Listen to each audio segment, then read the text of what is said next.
তার স্বামী রাজা অহস্যেরস তার সঠিক পরিচয় জানতেন না। ইস্টের ইহুদি ছিলেন। ইস্টেরের ভাই মর্দখয় প্রাসাদে কাজ করতেন আর তার বোনের দেখাশোনা করতেন।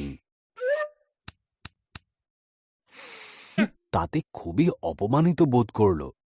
সে প্রতিজ্ঞা নিল মর্দখয় আর সমস্ত ইহুদিদের মেরে ফেলবে।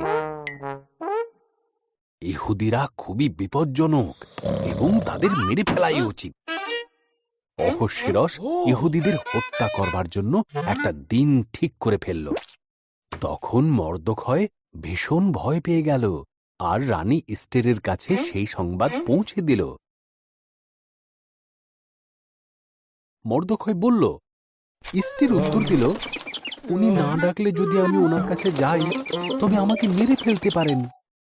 মর্দখয় তাকে বলল, জীবনের এই মুহূর্তটির জন্যই তুমি হয়তো রানী হয়েছ।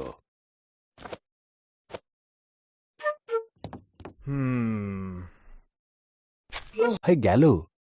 রাজা অহস্যেরস তার রূপে মুগ্ধ হয়ে তাকে আমন্ত্রণ জানাল। ইস্টে রাজাকে জিজ্ঞাসা করল, আজ হামনের সাথে নৈশভোজ করা যায় কি?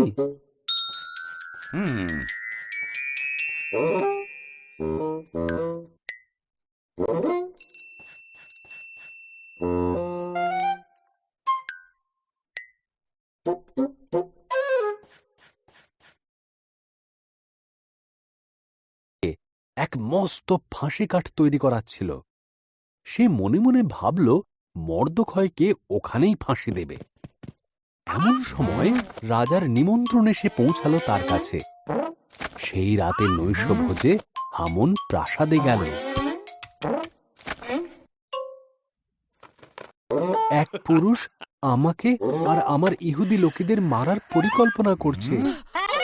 তিনি জিজ্ঞাসা করলেন, এই কাজ কে করতে পারে? ইস্টের বলল, এই মন্দ লোক হামন। হামন? লক্ষ্মীরা, ওকে মেরে ফেলো। যে ফাঁসি কাঠ হামন তৈরি করিয়েছিল সেইখানে তাকেই ফাঁসি দেওয়া হলো।